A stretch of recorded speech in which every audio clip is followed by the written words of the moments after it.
Today on The Young and the Restless, Nikki and Victor bicker with Jack and Diane, Phyllis lays into Sharon, and Kyle tells Claire about his conflicted feelings. All products and services featured are independently chosen by editors. However, soaps.com may receive a commission on orders placed through its retail links, and the retailer may receive certain auditable data for accounting purposes. Jack and Diane arrive outside of society, kissing and eager to make up for their lost time. Peering through the window, she spots Victor and Nikki inside. It would make her day to ruin Victor's. Her husband suggests they ruin his day together.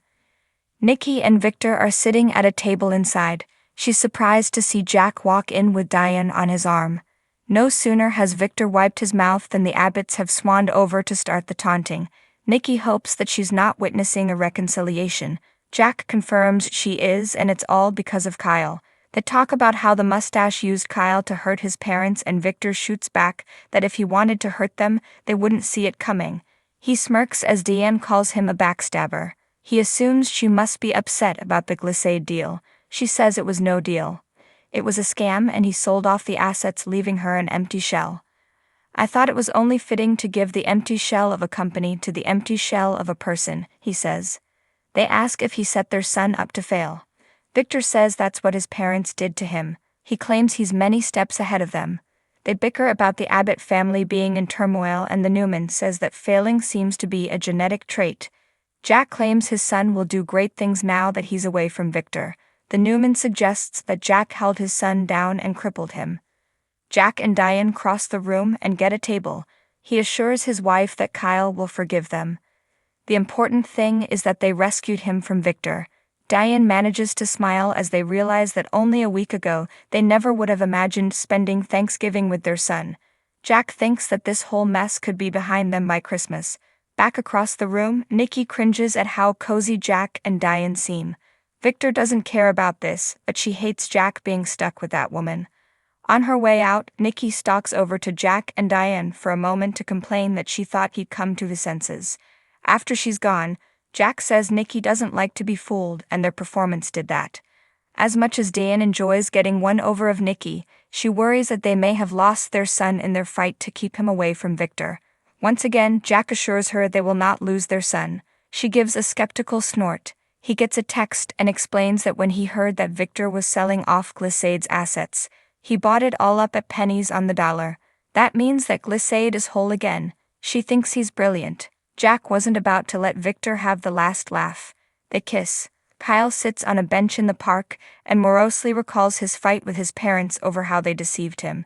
He also remembers the offer of the co-CEO position that his mother made him to make amends. As he ponders that, Claire arrives. She tells him he doesn't need to pretend things are okay for her benefit. It seems like things are even tenser than yesterday. He explains that his mom dropped a bomb and offered to step aside and let him take her place at Jabot. Diane has claimed this is to make amends, but he's not sure if it's a sincere gesture of atonement or just another manipulation. Claire can't speak to his mom's motives, but she seems sincere to her, and really seems to be hurt by all that's happened. Kyle still doesn't know if he can trust his parents. She's seen how genuine his mom's love and heartache are. He's tired of thinking about this, so he changes the topic to her and how her holiday went. She loved it.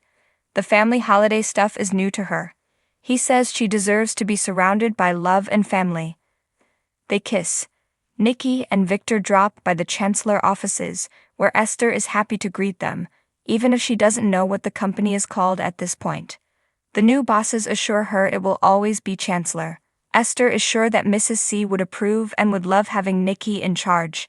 They'd assure her that she can keep her job. When they wander into Nikki's office, Victor's impressed by how much she's already made it her own. His wife shows him the office-warming gifts that her kids gave her and then holds up a photo of Catherine. He misses Catherine, but he's sure that Nikki will keep up her legacy and make the company even more successful. She says she should have had faith he would get what he had his mind set on.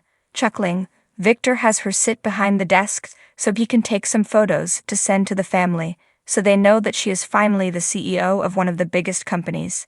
Taking a deep breath, she says it feels right and she's ready. She beams. Claire and Kyle race into the Abbott manse. They are about to head upstairs when his parents interrupt. Diane asks her son if he has considered her proposal. Kyle asks her to speak alone. They enter the dining room. Jack muses to Claire on whether they could have done things differently. Did they do enough? She hopes so. Kyle and Diane sit on opposite sides of the dining room table. He accuses her of manipulation on a grand scale, and she protests they did not do it for themselves, but to push him past his anger. They thought he would wake up to how important they were to each other if he saw how heartbroken they were. Then maybe he could feel something other than anger. Her son points out it was a twisted plan, and Diane insists they were desperate. Seeing him get pulled in by Victor crushed Jack, but he believed that he could come back to them and the love they share. Did it work? Leaning into her worst side killed her, but she needed to do it to stop Victor. Now he's free of him. Her son points out she had to know there might be no coming back from her, making him hate her again. Diane says she would give up anything to save him, even his loving her. Kyle and Diane return to the others. He says that he understands and accepts what they tried to do. He doesn't condone how reckless and manipulative they were, but he can see he gave them little choice. It's on him. He chose anger over love, and that was wrong. He'd like to put the hard feelings behind them and would be honored to return to Jabot. Diane throws her arms around him and thanks him. Jack takes his son's hand and then hugs him. Summer and Phyllis are at Crimson Lights. Once Summer has handed her mother a bacon maple scone to cheer her up and fusses over her, Phyllis reminds her that she got a clean bill of health. It was a lot for her daughter to see her so still and quiet in the hospital. Phyllis assures her she won't be staying quiet. Her eyes narrow when Sharon walks in. She can't believe that she has the gall to show her face around town and begins bellowing at her. Sharon immediately walks over to say they don't have to do this. Her old enemy is sure she'd love to forget that she's alive and well. She accuses her of pretending to care. Summer urges her mom to keep her distance. What are you gonna do? Kill me like you did Heather? Phyllis taunts Sharon, accusing her of graduating from maniac to homicidal psychopath. She demands some answers. Droning, Sharon says she wishes she could tell her what happened. Immediately, Phyllis accuses her of painting herself the victim, but Sharon admits that she hurt her and her family. Summer and Phyllis would both like to see her take responsibility. Crossing to the condiment station, Phyllis follows and accuses her of manipulating people like Michael and Nick to make excuses for her. You tried to shut me up. I don't shut up, Phyllis says, telling her she's crossed the line. Summer tries to stop this again, but her mom continues, listing all the crimes she thinks Sharon has committed. Sharon is sorry and can understand it if she doesn't believe how much remorse she feels. Apologies are not what Phyllis wants. She will never forgive or forget what she's done to her family.